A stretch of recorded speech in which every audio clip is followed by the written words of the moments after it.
queria cumprimentar o Sr. Diretor da Casa, que recebe com hospitalidade, agradecer a via do convite, cumprimentar os meus colegas de mesa, saudar, por mim, uma nota pessoal, amigos da Associação dos que não sempre já tiveram, aliás, a gentileza de convidar para vir aqui mesmo. Agradecendo todas estas gentilezas, dizer que eu respondo a estas gentilezas só trazendo más notícias. Portanto, peço desculpa de ser tão ingrato, mas de facto só lhes vou trazer más notícias. E que tem a ver com o tema central, que é a cidadania poderá, eventualmente no futuro, fazer com que tenhamos tantas más notícias. Eu farei uma curta intervenção em que vou falar de quais são, do meu ponto de vista, os conceitos, as ideias que têm marcado o atual sistema constitucional, saído de 25 de Abril e da revolução do movimento das Forças Armadas, e que são as duas palavras que caracterizam melhor este regime, este sistema, em particular desde os anos 80, que é a corrupção e a mentira.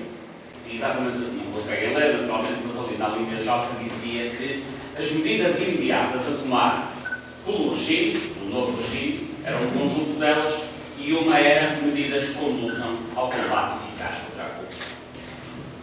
Ora, o que é facto, portanto, isto é o papel, portanto, é um documento do dia 25 de Abril, do dia em que nasce o regime. Aliás, é este o documento que funda o regime constitucional e que depois é substituído pela Constituição passado 2 anos. Ora bem, passados estes 40 anos, que se celebram justamente em 2014, não só não houve medidas de combate à corrupção, muito menos eficazes, e muito pelo contrário, o que acontece é que o regime estruturou-se por forma a favorecer a corrupção. De qualquer maneira, há uma nota que eu também gostaria de deixar: a corrupção já era um dos grandes problemas do anterior regime, a ponto de estar aqui neste documento. E o que é facto é que muita coisa se mudou em Portugal, mas o sistema de corrupção que estava montado antes de 25 de Abril chegou incólume e fortalecido até hoje. Passados 40 anos, em que posição é que nós estamos?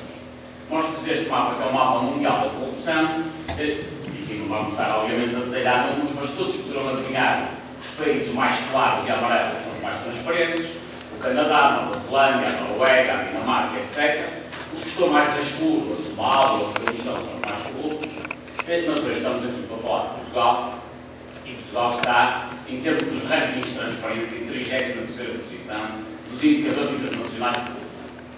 33º lugar é uma posição, enfim, se comparados com a Somália, não estamos mal, mas em termos do espaço europeu que nos prometeram em 1986, nós estamos no grupo dos países mais corruptos. A parte da Espanha, que tem escândalos de corrupção todos os dias, da Grécia, que tem uma administração pública completamente anárquica, e da Itália, que tem ainda hoje uma forte influência da máfia sobre a administração. Portanto, nós estamos no pior grupo da Europa. Mas se isto é dramático, o mais dramático é ver como é que isto evoluiu nos últimos anos. Devia olhar sempre aos anos e para a segunda coluna. Em 2000, Portugal estava em 23º lugar neste ano. E depois foi sempre a descer, sempre a descer, sempre a descer, e hoje estamos em 33º. Aliás, Portugal foi mesmo, o Estado português, o país que mais se deteriorou no mundo em termos de corrupção.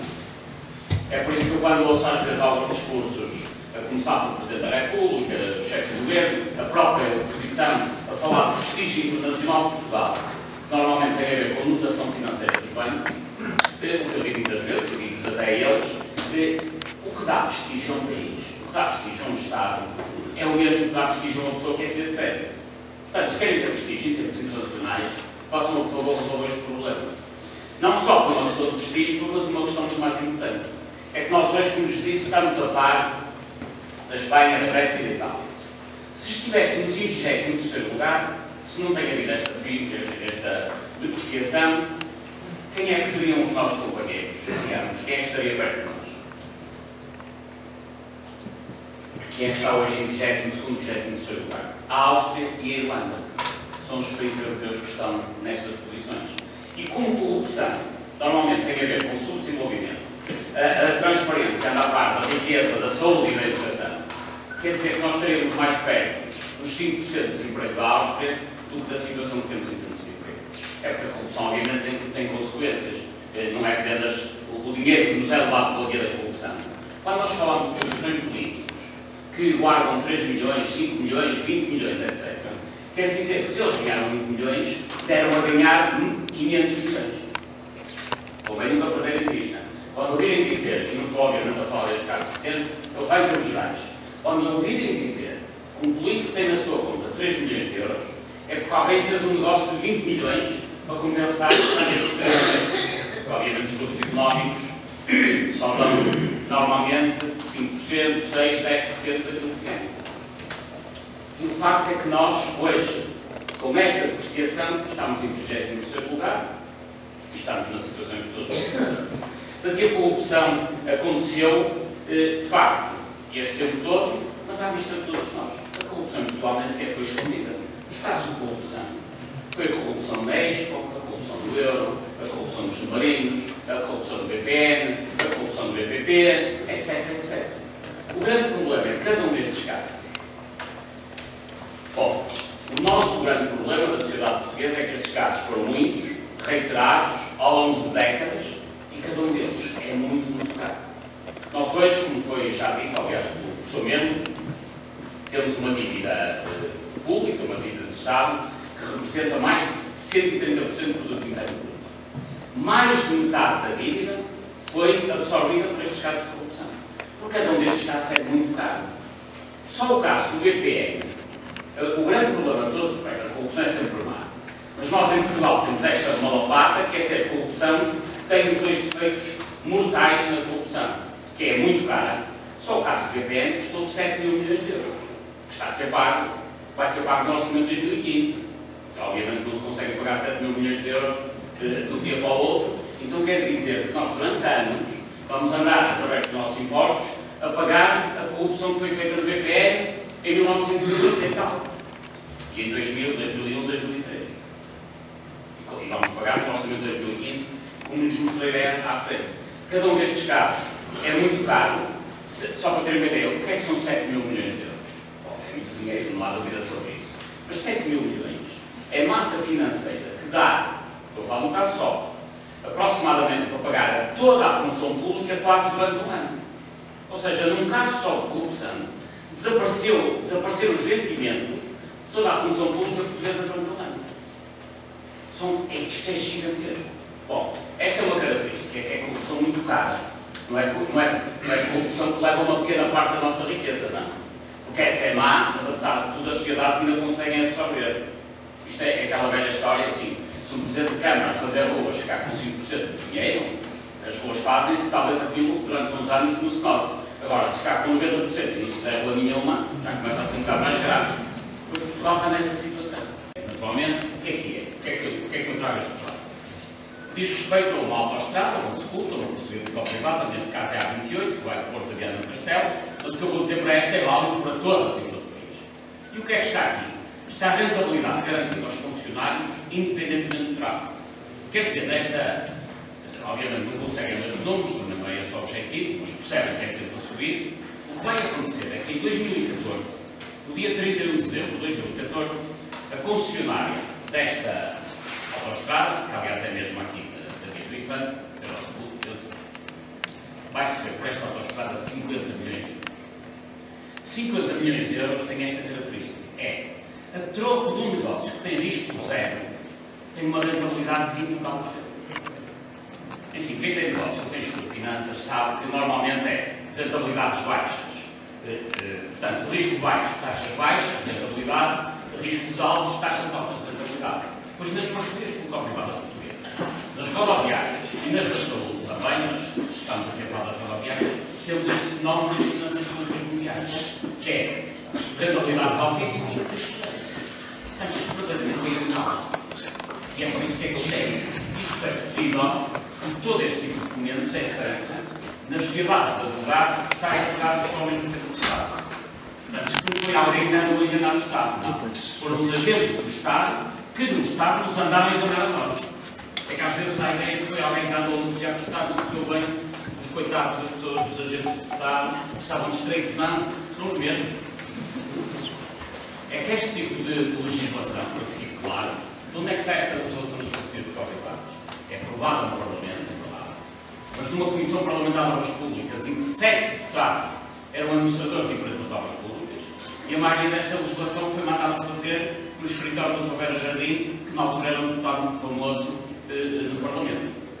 Mas atenção, não foi só ele, há outras sociedades de advogados. Eu estou a falar desta exatamente em concreto. E, portanto, são os próprios agentes do Estado, são os próprios deputados, são os próprios ministros, que são deputados e são ministros, para terem acesso à informação que beneficia os seus próprios negócios. E, além disso, para influenciarem a legislação que interessa aos seus clientes. Portanto, é sistémico. É claro que este é um dos grandes pecados mortais das PPPs e as consequências depois aparecem. Em 2011, enfim, eu podia mostrar este quadro para cada ano.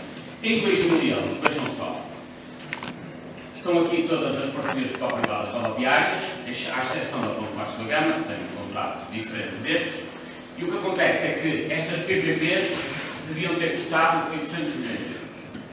Pois o Estado português, que devia ter pago 800 milhões de euros, como o argumento que os terrenos tinham sido entregues fora de prazo, pagou além dos 800, sabem quanto é que pagou mais? 900. Em cima dos 800, pagou mais 900. Ou seja, foi mais ou menos desvio que o custo. É mais ou menos como um café custa 1 euro, o pacote de açúcar custa 2. Foi isto que eles fizeram. Porquê é que eu mostro este mapa?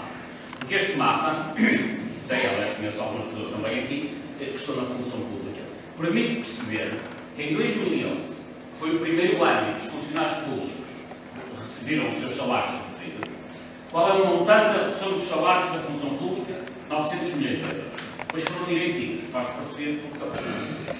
Portanto, em 2011, o Estado português, através do Parlamento, do Governo, etc., sem ninguém dar por ela, mentindo, foi tirar aos funcionários públicos 900 milhões de euros para dar aos grupos das PPPs. Sem necessidade nenhuma. Sem necessidade nenhuma. É claro que isto, enfim, poderíamos mostrar muito mais documentos, acaba por ser sempre do Orçamento de Estado. É sempre o Orçamento de Estado. Aliás, o Orçamento de Estado é verdadeiramente o documento por excelência da corrupção em Portugal. O Orçamento de Estado é o manual da corrupção. Quem quiser ter a paciência, não é fácil, porque aquilo é são muitas páginas, mas quem quiser ter a paciência de ler o relatório do Orçamento de Estado de 2015, isto que eu digo é válido para o 2010, para o 2011, é sempre assim, vai verificar que aquilo é o manual de como enganar o povo. E o 2015 também, os exemplos que aqui trago são o 2015, são os mais recentes. Qual é a lógica do Orçamento de Estado de 2015? O Estado português, só para terem uma ideia, vai gastar aproximadamente 70 e tal, cerca de 80 mil milhões de euros, dos quais há 3 ou 4 mil milhões que no Orçamento de Estado ninguém sabe explicar. Há 500 milhões que os próprios estudiosos do Orçamento do Parlamento, há uma comissão para isso, não percebem. Portanto, nem eles percebem onde é que estão 500 milhões e já se derreteram. É que os outros não percebam, já é mau. Agora, os próprios que o fazem não percebam, quer dizer que há ali muito nos caminhos. Bom, mas então em que é que o povo português vai gastar o seu dinheiro através deste Orçamento de Estado? Em juros. Esta é a primeira das despesas. Gasta-se mais em juros do que em qualquer educação. Em Portugal gasta-se mais em juros, cerca de 8 mil milhões de euros, do que se gasta em educação, porque é 7 mil tal mil milhões de euros. E diriam, mas eu acho que não devem ser pagas as dívidas. É claro, devem ser pagas as dívidas. Não podem ser pagas este tipo de juros que dizem respeito a empréstimos que foram feitos para não se fazer nada, com juros caros. Empréstimos que foram feitos para fazer algumas coisas, com juros também caros. Com juros da ordem de 6, 7%, quando as taxas de juros no mercado já eram 3 mil tal. E perguntar-me, então como é que anda o Estado português a contratar juros ao dobro do preço do mercado? Isto chama-se uma coisa, chama-se corrupção. Chama-se corrupção porque, obviamente, quem fez estes contratos não paga os empréstimos com o dinheiro deles, paga os empréstimos com o nosso dinheiro. Portanto, o problema do pagamento da dívida, que normalmente é uma discussão que está contaminada em Portugal, que é, há uns que dizem que a dívida é sagrada, tem que se pagar. E depois há aquela conversa de não pagarmos, também é uma conversa muito comum, nomeadamente nos médios. O problema não está aí. O problema é que destes juros tem que ser descontado aquilo que foi negociado com contratos corruptos. É tão simples quanto isso. É só isso que é o meu ponto de vista, naturalmente. E compreendo que pensem diferentemente, mas neste tipo de juros há uma parte significativa que pura e simplesmente não devia estar a ser paga. E como mais é que se vai pagar no orçamento de 2015? Porque também há um pouco a ideia que andou-se a fazer corrupção durante muito tempo e agora estamos a corrigir. Bom, então vamos ver como é que se estão a corrigir as PPPs. Continuam-se a pagar 4 mil milhões de euros. O atual governo, enfim, a atual maioria, diz que andou a renegociar as PPPs do tempo de Sócrates. Sabem as PPPs do tempo de Sócrates, da era Sócrates e anteriores, que tipo de renegociação tiver? Nenhuma. Aquilo que eles chamam de renegociação, eu gostava de frisar este aspecto, as únicas alterações que houve a nível das PPPs foi: havia PPPs que estavam contratadas, previstas, e já não se fizeram, e obviamente não se pagam, era o que mais faltava, e pagar as estradas que não se fazia. Só faltava essa. Portanto, como não se vai fazer, não se paga. Mas mesmo assim houve lugar em indenizações. E depois o segundo aspecto é que havia um conjunto de autoestradas cuja manutenção era dos privados e passou a ser feita pelas estradas de Portugal, e portanto também já não se paga aos privados. Sendo que, loucura do governo de Sócrates, eles tinham contratado o pagamento da manutenção adiantada. Era mais ou menos como a pessoa ia comprar um carro e pagava já as operações de revisão. Enfim, mas a maioria anterior, no tempo ainda do engenheiro Sócrates, fez isso. E este governo, a renegociação que fez foi isso. Ou seja, aquilo que não se faz, não se paga. Quanto ao resto, não só estão ali os mesmos 2 mil milhões, como o pior é que tudo isto está sempre a ser visto em alta. Eu peço-lhes um pouco de atenção, que este quadro tem que ser com atenção. As vagas que estão ali era a previsão de despesa em 2013. A linha que está aí em cima, previsão de despesa em 2015. Ou seja, todos os anos têm vindo a rever em alta a despesa com os PPPs. Portanto, era para poupar. Mas em cada orçamento que passa, a previsão para o futuro é previsão em alta. O agravante que vê que nestes anos é em baixa. Ou seja, verdadeiramente, este governo, e esta maioria ainda fez isto, que é antecipou para hoje pagamentos para poupar em 2034. Portanto, tomem nota mais séria que em 2034 estamos a poupar dinheiro.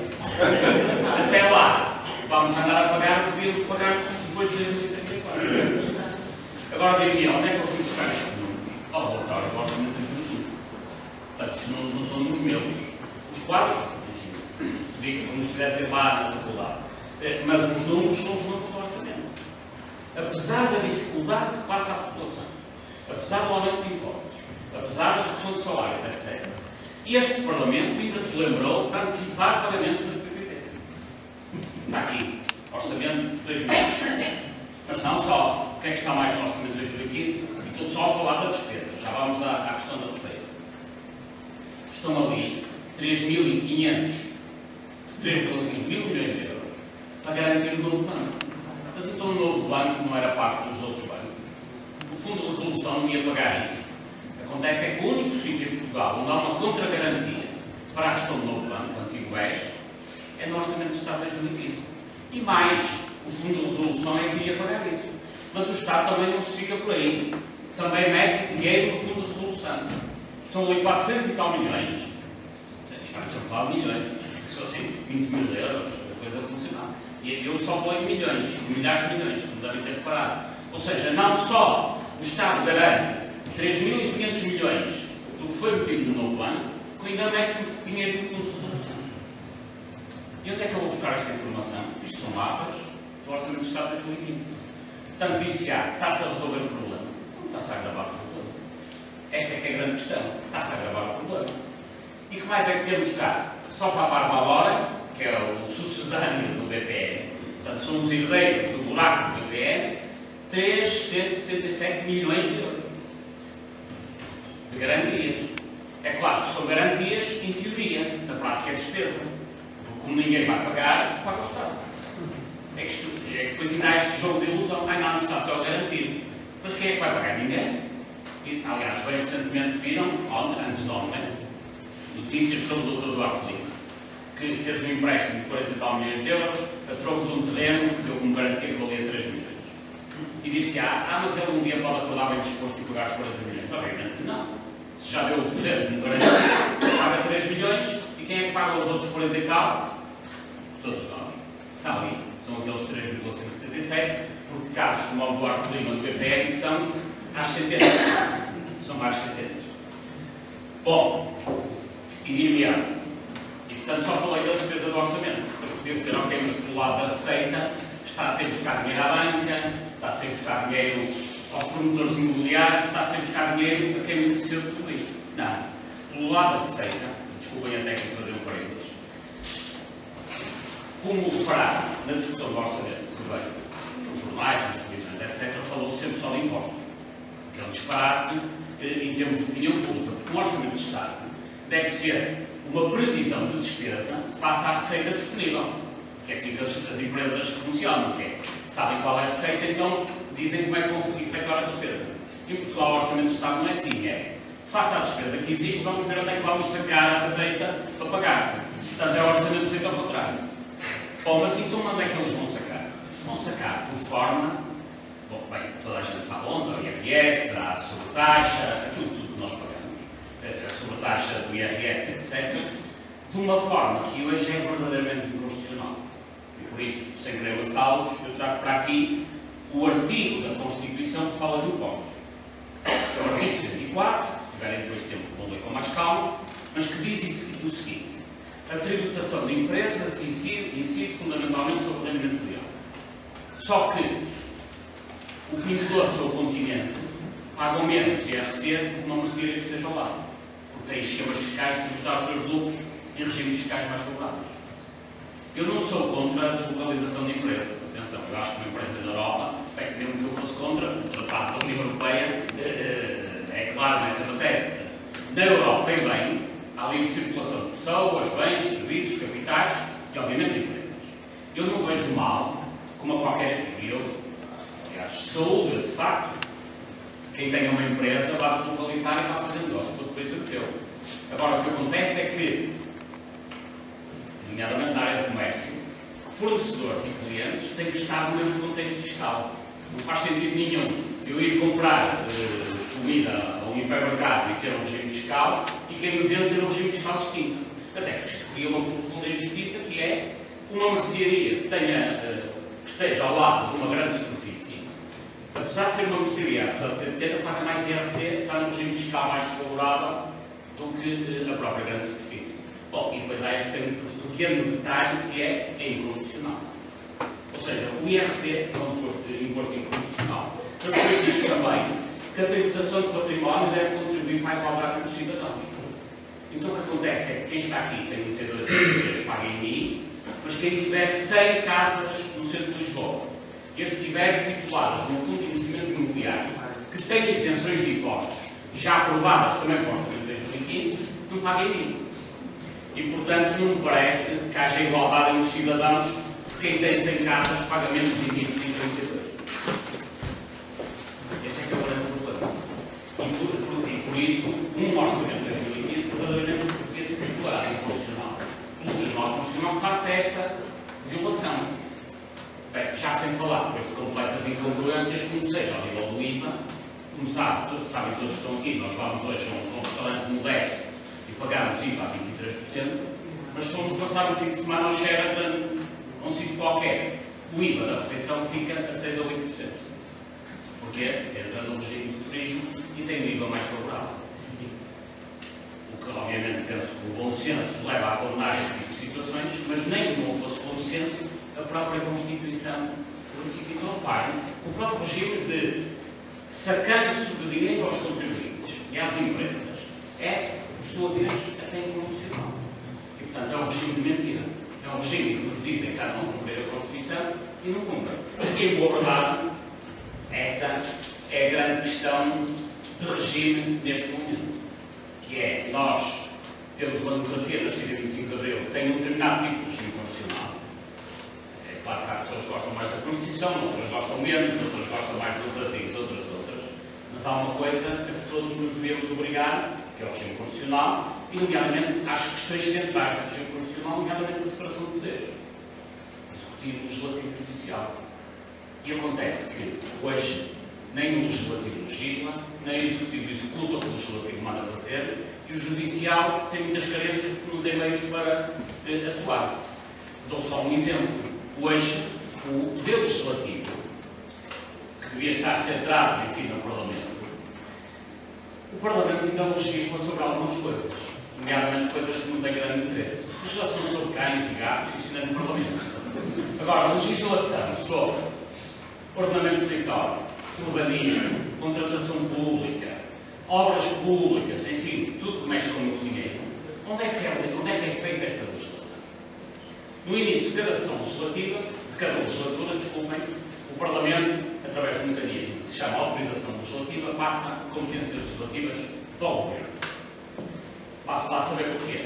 Sabemos porquê. Porque são os diretores partidários e o Governo que mandam nos deputados, portanto eles fazem o que lhes mandam.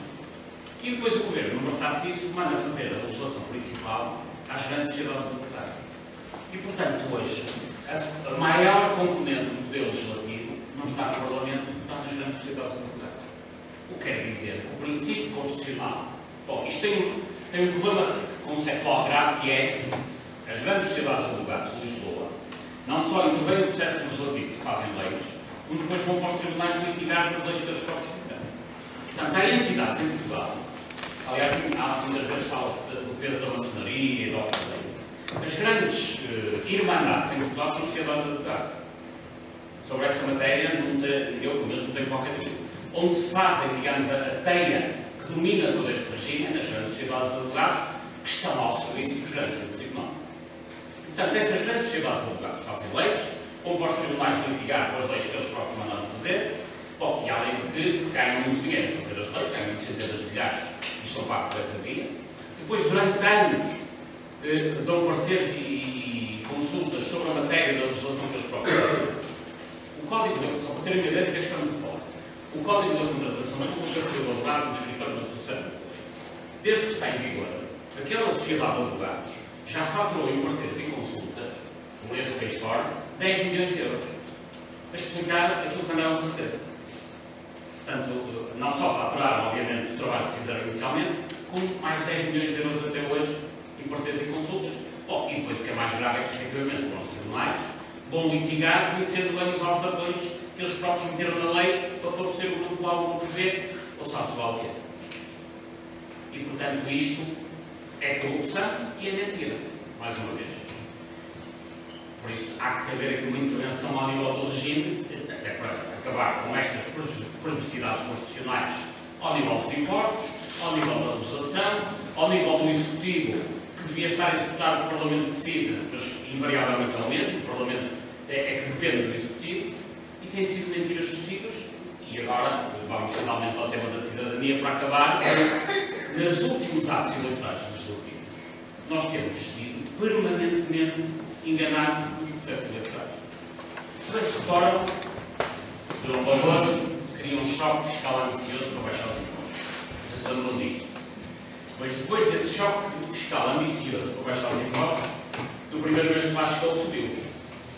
Verdadeiramente, quem se candidata a um ato eleitoral prometer uma coisa, chega lá e faz o contrário, tem é que ser despedido.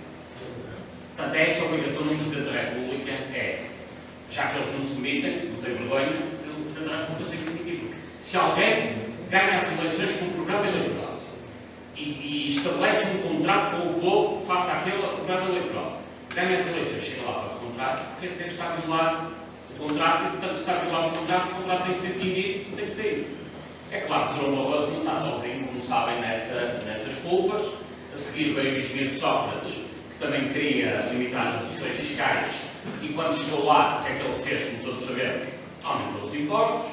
Não bastasse isso, veio o Dr. Passos Coelho dizer que também não ia aumentar a carga fiscal, chegou lá, aumentou os impostos. Ou seja, nas sucessivas eleições, aquilo que nós temos a seguir não é verdadeiramente um jogo democrático. Porque a democracia, e vou citar o general Humberto Delgado, que dizia isto de uma forma simples, nos anos 50, democracia estávamos em ditadura, portanto, isso explica o simbolismo que estou a dizer.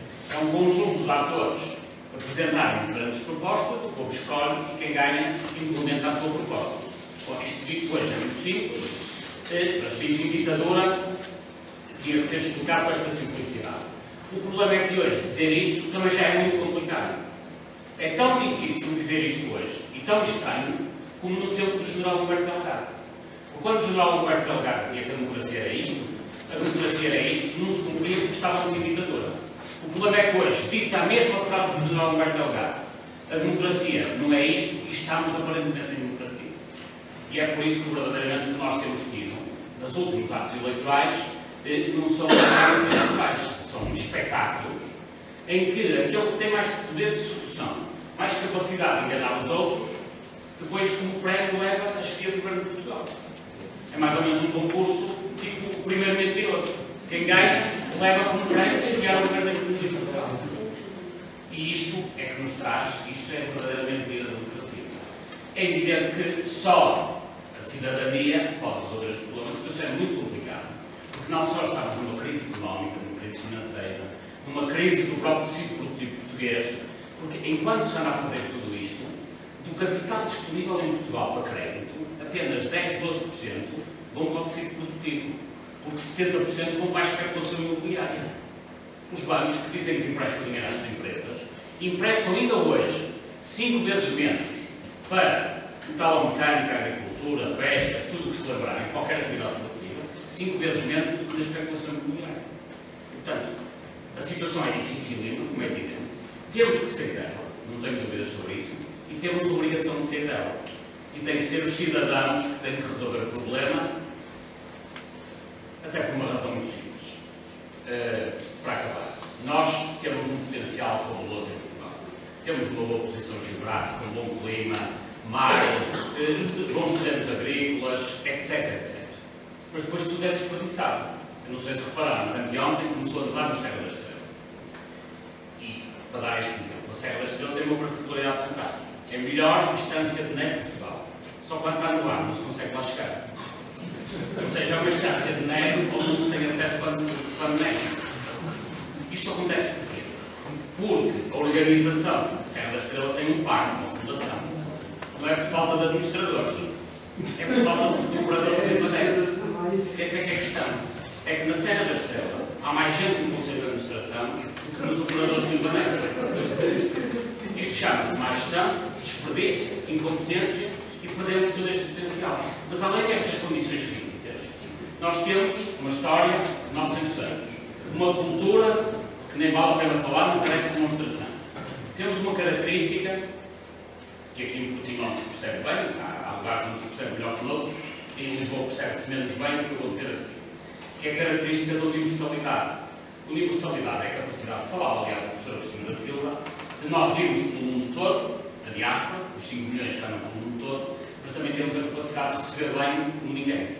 Universalidade é nos dois sentidos. Aliás, desculpem só este parênteses, o professor Agostinho da Silva tinha só há 3 povos com uma marca distintiva, dizia o Agostinho da Silva.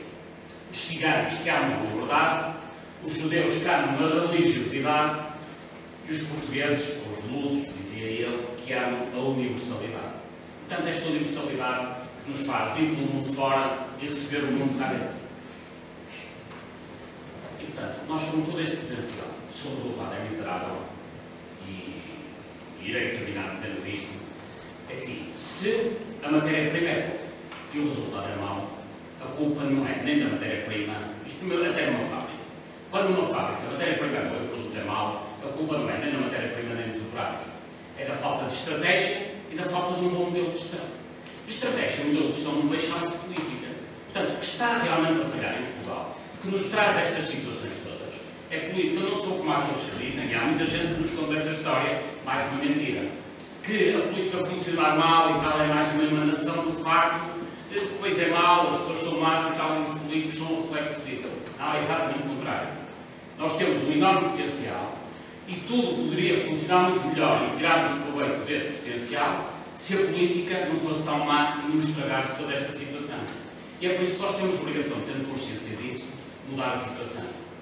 Porque, isto que eu vou dizer é válido para Portugal, mas para qualquer nação com muito tempo.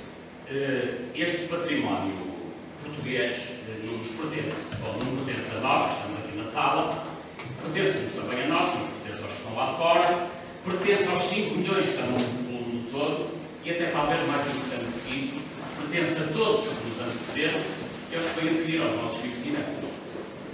Portanto, um património de uma nação como Portugal é daqueles que já morreram há 200 anos, dos que ainda vão nascer daqui a 20 anos, e vão nascer daqui a 20 anos e vão pagar os PPP. Mais que isso, ainda vão andar a pagar os dislates brincar de escrever fora. Mas quem é que pode efetivamente resolver o problema? Os que já morreram? Obviamente que não. Os que ainda nasceram? Também não, pela mesma razão.